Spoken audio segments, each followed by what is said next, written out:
Hello and welcome to Guiding Assets, the flagship investment podcast for CFA Institute. I'm Mike Wahlberg, and we have a bit of a different show today, one that I'm personally really excited about. We aren't looking today at how you, the grown-ups, can apply new ideas to improving your investing success. Instead, we're going to hear a success story from noted author and economist Susan HayesCulleton about how she managed to build a financial literacy program that's been rolled out in every high school in Ireland. Now, I'm sure many of you listening, like me, have volunteered your time over the years, either helping deliver programs through organizations like, say, Junior Achievement, or dreaming up ways to try to build that knowledge in the next gen from seats on CFA boards or other boards. I know it's certainly something that we've looked at CFA Society Vancouver. So if so, you know that it takes a lot more than just knowing stuff that 15-year-olds don't. So we'll put it to Susan today to learn what worked, what didn't, and how others can follow in her footsteps. A CFA charter holder known as the Positive Economist, Susan is the managing director of the HayesCulleton Group, which works with clients across Europe and the US. Welcome to the show, Susan. Thank you very much indeed, Mike, and for that lovely introduction too. You're most welcome. To start us off today, Susan, could you tell us what is Money Matters and how did you come to work on it? Sure. So Money Matters is a textbook that has been indeed, as you say, rolled out into every secondary school in Ireland. We call secondary school, or what you call high school, we call secondary school. And it is focusing on personal finance, entrepreneurship and investing. And if I tell you the story, Mike, about how it came to be, I, a couple of years ago, set up a business called Savvy Teens. And that is where we work with teenagers focusing on careers, communication and confidence as part of the HayesCulleton Group. And I was tweeting about something that we were doing with the teenagers, and CFA Society Ireland reached out to me and said, well, could we come in and talk to your teenagers around finance? And I said, well, you know what? I'm pretty much covering that area myself, but why don't we have a chat and why don't we see if we could do something much bigger? So we started talking about the idea of, imagine if we were to create a textbook that would be given to every teacher, handed into their hands. Every teacher who is in a secondary school in Ireland, who is focusing within that broad general area, whether they're a business teacher, accounting teacher, economics, maths, etc. And ultimately, that's where it began, Mike. I will say that there's three things that I think differentiates the initiative that we took for Money Matters as distinct to what probably has been tried a lot around the world. And you mentioned giving up, various people have given up a lot of time and created great resources, etc. And I think there are three things that we did slightly differently. Number one was relationships. We had ultimately the right relationships at the right time. I had co-authored the economics textbook for a similar level in Ireland, so for secondary school as well. So I had a good relationship with our publisher. I knew CFA Ireland. I knew those pretty well as well. And in addition, our EDCO, our publisher, also had great relationships with some business teachers. So when it came to this, we all brought the best of what we had together. Number one, CFA Society Ireland, of course. They funded it. They worked with CFA globally with this. I had the experience of writing a textbook, and I really, really, really know how to understand where teachers are coming from.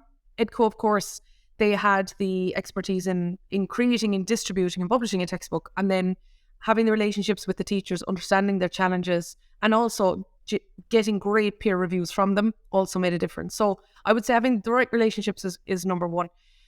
But they can be in place, and unless you have point number two, then the rest of it is not going to work. And that is the sole focus of this week was all around understanding the teacher and the student. And you're totally right in what you said in your introduction. This isn't simply about teaching 15-year-olds stuff they don't know. It's teaching them what they want to learn. And there's a very big difference there between that. So if I just briefly talk you through where we looked at this from a teacher's point of view and a student's point of view. In Ireland, we have a unique opportunity in that we have transition year, which is what most students do. Around about 92% of students do this at age 16. So this is a year run by the school where the schools then can focus on core subjects. They might also have an opportunity to maybe participate in a musical or set up a mini company or various other different things. A lot of them are tasked in going to work experience, etc. But the point I'm making is that teachers here have the opportunity to run a module around something that may be of interest to them, but of course of relevance to the students as well. And if you're tasked with that as a teacher, there is no curriculum. There is no, oh, here's just what you need to do in the same way that there would be for an exam-related class. So we knew that a teacher could be tasked with a lovely opportunity of running 2 classes a week for maybe 6 or 8 or 10 weeks, but not necessarily have a curriculum. And of course, teachers are very, very, very busy and have an awful lot to keep up with. So we wanted to give them something that was relevant, prepared, homework was done and created, like there was lots of PowerPoints included in it. It had cross-curricular references to other subjects, etc. And of course, as a student, well then what we wanted to do was make it, again, relevant, exciting. We wanted to make this built all around a particular narrative. We wanted to pack it full of emotion and something that was really going to matter to them. And I think that is really what differentiates Money Matters, is we put the teacher and the student right to the core. It's not, here's what we think young people should know. It's not about, oh, here's what we think is interesting. We truly, truly, truly stood in their shoes. And then the third thing, Mike, is that we were all aligned. We knew what the outcome was. The outcome was to put this book in front of teachers right around the country, but fundamentally it was about having it engaging enough so that it would be taught in Irish classrooms. And that's what we did. So I had a chance to look at some of the modules of the program, Susan, and I can say it's very different from a standard textbook, but in a good way. It's very interactive. As you say, it uses story at its core, and it challenges students to really think through and discover the answers to questions that they didn't really know to ask. Is kind of what I felt like when I was looking at it. So to bring it alive a bit for listeners, could you talk us through some examples from the curriculum and what they teach? Well, I give you one of my toughest ones, I suppose, to write. And that one was the one to do with pensions. Because how do you make a pension realistic or relevant for a 16-year-old? Well, here's what I did. First of all, every single chapter is bent around a story. So this one was bent around Sarah. Sarah started in her first job. She was so excited. She's going to be earning lots of money. She was going to go out for coffee and avocado breakfast on a Saturday morning. And she's going to bring her little sister to New York and all sorts. And then her HR manager says, well, Sarah, what about a pension? She's like, yeah, right. I don't need one of them. I'm only 23. Relax. And then they said, okay, well, look, just come in, sit down, have a chat with us, and let's see what we can do here. Because if you don't want a pension, then that means you're giving away free money from the government. She said, what? Free? What do you mean free money? Like, define free. So then Sarah is explaining the idea of tax relief. And then it's like, okay, yeah, okay. So I know I have to contribute in order to get this tax relief. And then she says, oh, look, you know what? I'm too young for this sort of thing. So why don't I wait for a few years? And then the HR advisor points out to her what she's giving up in terms of the funded opportunity from the company, because they're going to contribute towards the pension. They talk about the impact or the opportunity cost of the power of compounding and about how the tax relief works on those compounded returns, etc. And that's what I mean by pack it full of emotion, Mike, is that I didn't get into the nuts and bolts of what a pension is or how to even read a pension statement or anything else like that. We just follow Sarah's story. And I won't ruin the ending of what Sarah does towards the end, but fundamentally that's the way it works. And also I have another, in another chapter, the one about budgeting, John and Irene, they want to move in together. And they're totally in love, of course, and they're like really looking forward to all that they're going to do. But of course, in order to actually move in together, then they have to figure out if they can afford to do that. And the story starts off of where, like, John would love to go away on a stag for a couple of days with his friends, and she would love to go on a shopping spree with her friends and all this sort of thing. And of course, they realise when they put their money together that they haven't a hope of being able to move in together and certainly not have the lifestyle that they would like. And then the whole chapter works through where the reader is tasked with understanding how to navigate John and Irene's finances so that they can live happily ever after. And a range of others like that. Like, that's the way it works, is when it came to pensions, setting up a business, understanding how to invest in ETFs, in real estate investment trusts, how to read an earnings report, how to calculate dividends and dividend yields, dividend sustainability, all of that type of thing. It all starts with a story and an objective, and I bring them on an emotional roller coaster along the way. Yeah, I thought that was interesting how you did that, how you sort of start with an idea that, you know, a teenager might have. And I'm thinking of the example of Paul, who wants to invest in property, and he's upset that he only has a few $1,000s, a few £1,000 in the bank. And you kind of edge him into looking at alternatives. And I think in that example, it was REITs, and saying, sort of helping them understand that there are ways to get exposure to real estate if you don't have, you know, a big income and a big down payment to start. Well, Paul and the character that he grew into was indeed modelled on a Paul that I knew one time, who had great ideas for investing. He just didn't have the money to back it up. And he was really getting ready to go into property. The problem was he only indeed had 3,000 to work with. So I think that by bringing Paul on that journey and by helping him to distinguish between what's the difference between going directly into property, what you need to get there, the leverage that's needed to get there versus a real estate investment trust and the liquidity of it, but also how we can determine the local factors and the hyper-local factors as well as the very public factors of making an investment decision accordingly.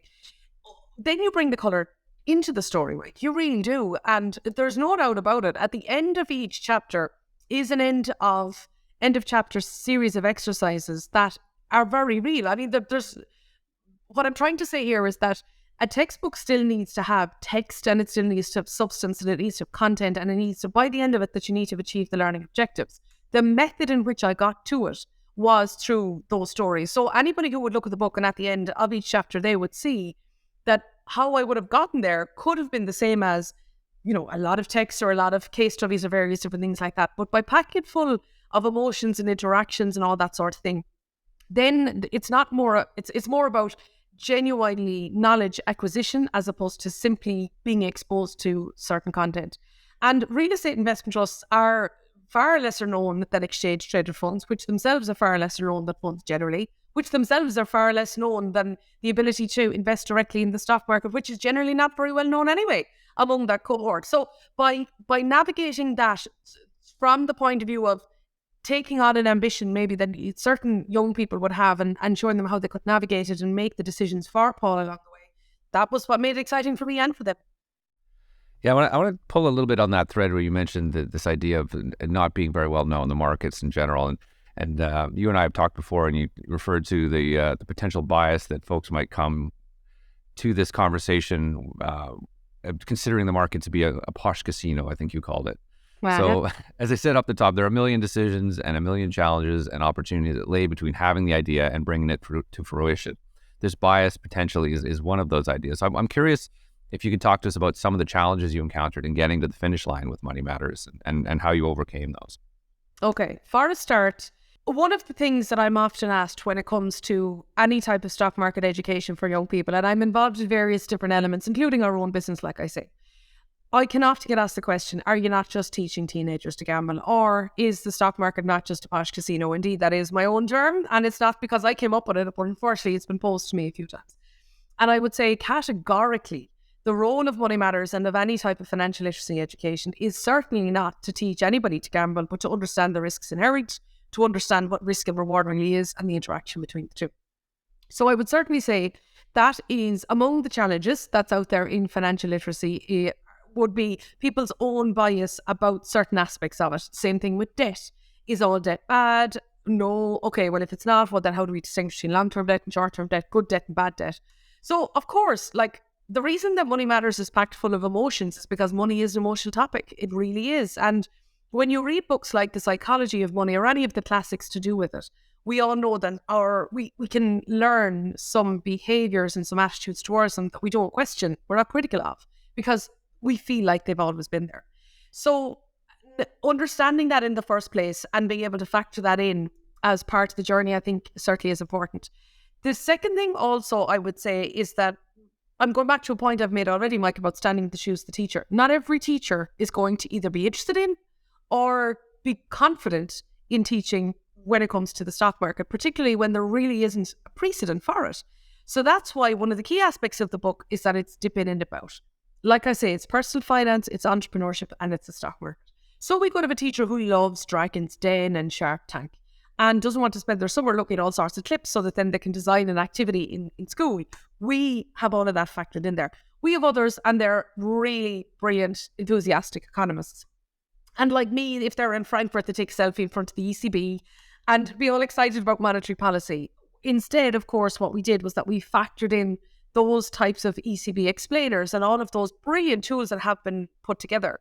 And the other thing too is that there was no point in us starting from scratch, Mike. I mean, there's a lot of investment has gone into financial literacy over the years. So we brought in things like the National Consumer Agency's pension calculator to help Sarah make her decision about her job. And we brought in trustnet.com, for example, that Paul used in order to help him make a decision about the real estate investment trusts. And we looked at the iShares website for fact sheets around the ETFs. And what we wanted to do was not create an entirely different financial literacy offering. We wanted to bring together and build momentum around all that had been done already. So that's the second thing I would say, is that I didn't want Money Matters to compete with anything.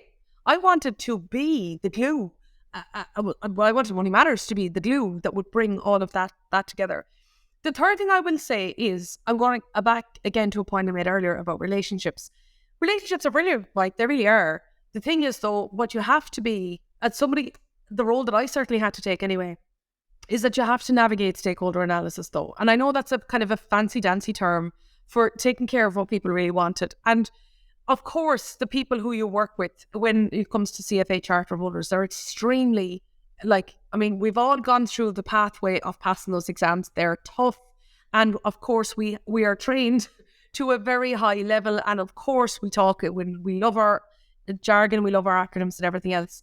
And then on the other hand, though, I was also then dealing with a publisher, and the publisher is constrained by X number of pages and how many changes you can make to a design and those various different elements. And then you've got teachers who have got a bazillion things going on, and there's an awful lot of things going on in schools and young people, and whether it's trying to make certain decisions about career choices and how is this going to help me in my leaving cert. That's the exam students do in Ireland when they're 18. So what I had to do was navigate that skillfully and listen to what everybody wanted. And at the same time, at the end of the day, my name was on that front cover as the author. The book had to stop with me.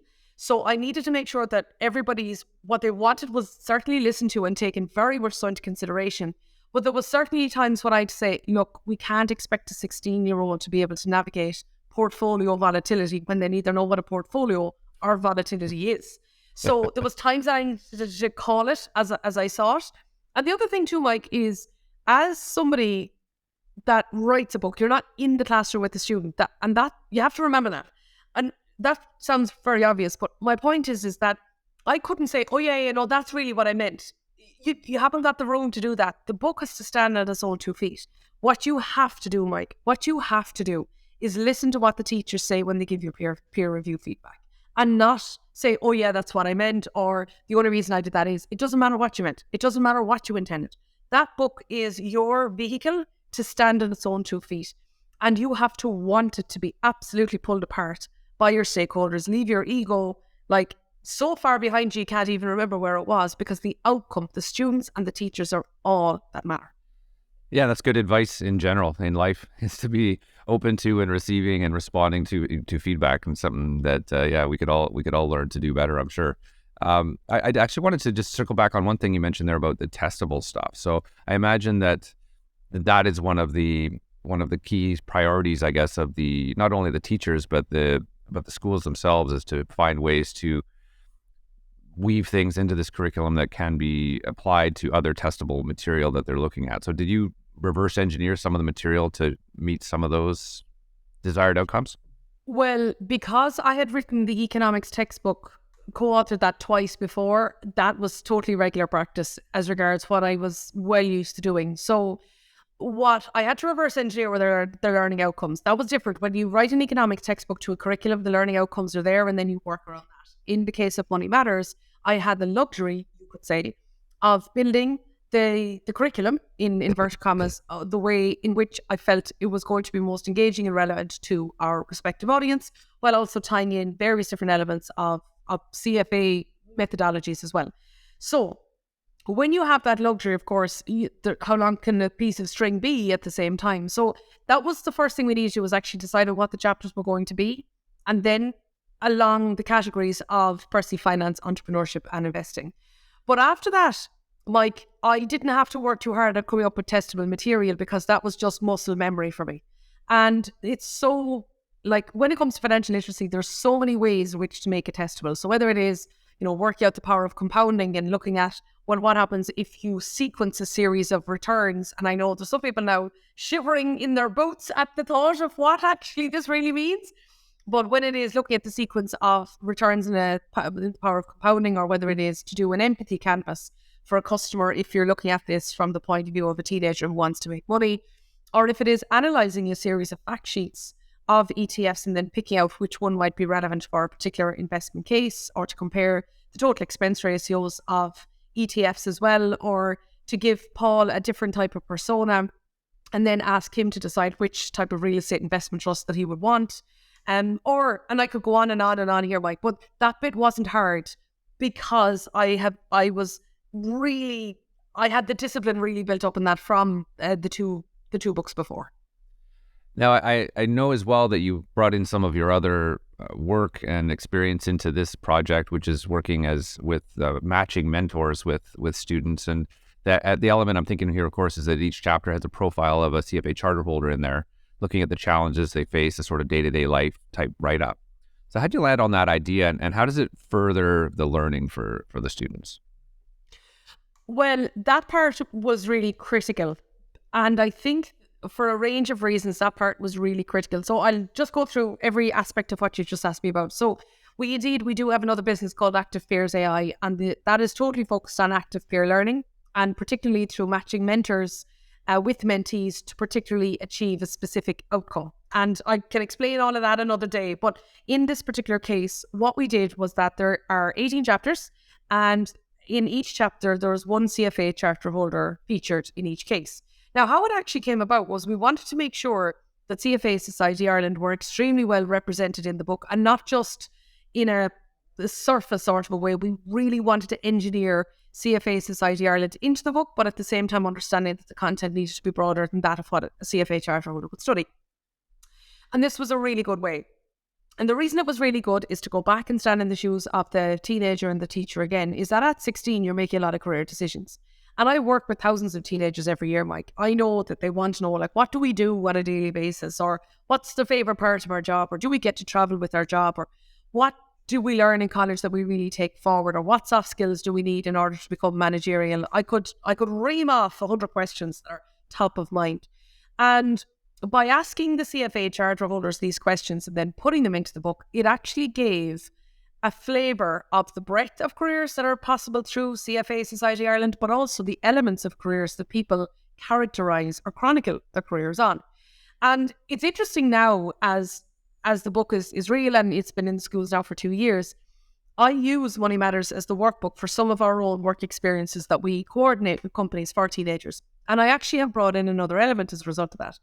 And that is when we're teaching teenagers about LinkedIn. Again, a lot of them don't see the relevance for it. Sure, I'm not looking for a job yet, so they say. Their view changes on that within 4 days of work with me now. But anyway, and what we actually invite them to do is to connect with the CFA charter holders profile in the book, to create a post on LinkedIn about why they've inspired them, and to build their network from then on. And it teaches a lot of life skills in that regard. It teaches you how you can connect to people who you haven't directly met with.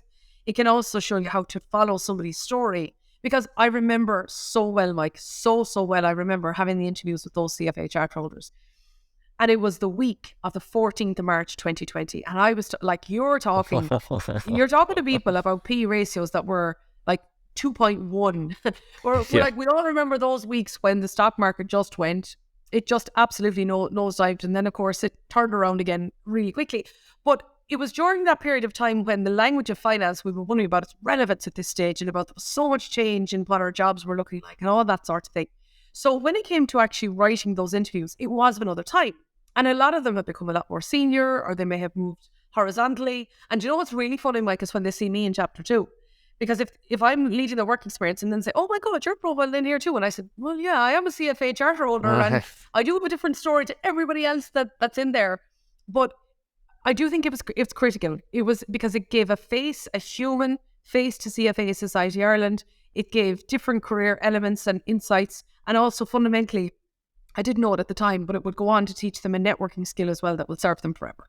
So what's next here? I understand you've been finding new disciplines to apply this model to. Can you talk a little bit about that? Sure. Well, for a start, our objective at the time was simply to get this to teachers and to go on and get it taught.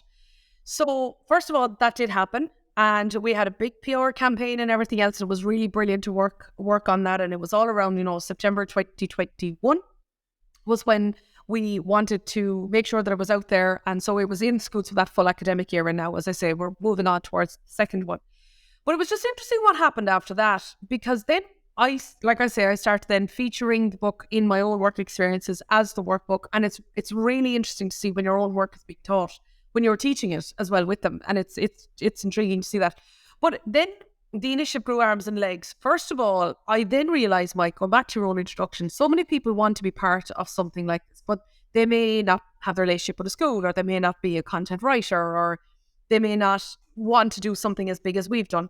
But by actually offering people to be part of this, you can open the vessel up to people to engage with it at the level that they want. So since then, volunteers from CFA, Society Ireland, have come forward and said, well, I'd like to teach a chapter in a school as a visitor, let's say, or somebody else. We've had a range of people who said, well, I'd like to sponsor a class set for a school of maybe a school they went to school at themselves or in one of their area, etc. And we ran a competition. Well, when I say we, our publisher ran a competition and invited schools to apply for a class set where they would win them. Because remember, the books went to the teachers and then it was up to the teachers to decide what to do with them. A range of schools have now put them on their book list, so the parents buy them and then their teenagers use them right throughout the year. But then things have evolved on from there too, and I'll just give you 3 examples. Number one, we have heard interest that other countries and other societies around the world are interested in potentially following this model. And by the way, if anybody is listening and they'd like to talk to us about doing that, please feel free to reach out and get in touch. I would love to share what we've learned and what has worked for us. Absolutely, I will wholeheartedly help in any way that I can. What's the best way they can do that, Susan? People are really well. So the webpage that we have is thepositiveeconomist.com/money matters, as you can imagine. But also you can reach out to me directly. My email address, if it's okay to share it here, Mike, is susan@HayesCulleton.com. You can find me on Instagram, on Twitter, on LinkedIn, again, wherever. I have a unique surname. It comes from the combination of my name and my husband's name. So you would find me. You will certainly find me. But then another development happened about 1.5 years ago where a woman that I now work with very closely, her name is Marguerite. Marguerite in Johnson & Johnson reached out to me and said, really like the model that you've created here. Do you think we could do something in the line of STEM? So we're actually running, we're currently co-writing a book at the moment. It's called Engineering in the World. And that is going to run a similar model all around engineering. And I have the experience of creating Money Matters and this economic textbooks, etc. I know how to write a textbook. I know how to take on that peer review. I know how to make material relevant for that age group. She's an engineer and we have this brilliant working together relationship now where unless I can understand the content that goes in there, and I've been on an amazing, brilliant learning curve with her, it doesn't win. And also vice versa, I make sure that the content doesn't get too technical, etc. And so we're rolling that book now will be in Irish secondary schools this September, and it'll be very same. It'll be rolled out across the board, and we do a range of things with it. And then the third thing that's happened, like, which I didn't foresee this, I didn't know I'd be saying this now, but some companies have reached out to us and said we would like to have a team building day or occasion, and we would love to community outreach at the same time. And a company reached out to us just a couple of weeks ago and said, well, could you facilitate this? Could Savvy Teams, could the business facilitate this, but bring in our volunteers? We'll teach a chapter out of Money Matters. We're there, we'll actually coordinate and facilitate everything with our relationship with schools that we've now developed. And fundamentally, they get everything that they want. They're able to support a school, they're able to do community outreach, they're able to have a team building day, and we're just at the core of it, helping them to do what they want to do in the best possible way. And of course, the school, the students and the teachers benefit as well. So it really has gone on and evolved from here, Mike. And I am so excited to see what else can come because I am, like you say, I'm only warming up. I really am when it comes to this. Thank you for the amazing rundown on all the work you've done on Money Matters and in other areas there. It's really exciting work. So we're down to the final question here, Susan, and that's as follows. What was your first job in the industry? And if you could go back and take yourself for coffee on your first day, what key piece of advice would you offer yourself? Okay. What was my first job in the industry? It actually was, I was part of a stock market training company in Ireland. I was actually still in college at the time. Now, my path, Mike, has turned out to be very different than how I started. I studied financial maths and economics in NUI Galway in the west of Ireland, and I had intended to want to become an actuary, which a lot of my fellow classmates went on to do. And while I was in second year, I joined the business society. I always wanted to be an entrepreneur. I just didn't think it was possible until like way down the line. And I joined a stock market training company, and I was instantly intrigued just how the stock market worked and everything else like that. And I joined them part-time from when I was in second year. I went on to develop my own business unit within it, where I was giving a mentoring service afterwards on the technical aspects of finance. And then from there, in 2010, the year Ireland went into an IMF bailout, I set up HayesCulleton with my then boyfriend, now husband, HayesCulleton, and we created the HayesCulleton Group. So it started off then with a financial training business. We went on that, we created Savvy Teens, focusing on careers, communication, confidence for young people. It's also gone on now to where we have active peers AI, like I've mentioned, etc. So finance and the stock market specifically has been a key element of the business throughout, and in different ways with different demographics. And we're very fortunate we get to work with people all over the world. So that's the answer to your first question. And as regards to your second one, what key piece of advice would I give to myself back then? The same piece of advice I give myself today when I go out for coffee, and that is that relax a little bit. Is that there's while there's a lot of time, there's also a little time. But if you get too focused on either side of that, you can debilitate yourself entirely. And I think going after a big idea, bringing people with you, doing so consistently on a day-by-day basis, following up and following through is fundamentally what will matter. And yes, we can have AI, and we can have different business trends, and we can have a debt crisis, and we can have all sorts of differences and changes and everything else. I think the fundamental side of, I'm going to finish this interview the way I started, which is relationships, empathy, and knowing where you want to go. That's probably the name of the game. And I have to keep listening to that advice every day. I've been speaking today with Susan HayesCulleton, economist, 5-time author, speaker, and managing director of the HayesCulleton Group, creator of the financial literacy program, Money Matters. Thanks so much for coming on the show today, Susan. Thanks so much, Mike. It's been an absolute pleasure. I'm Mike Wahlberg, and this has been Guiding Assets.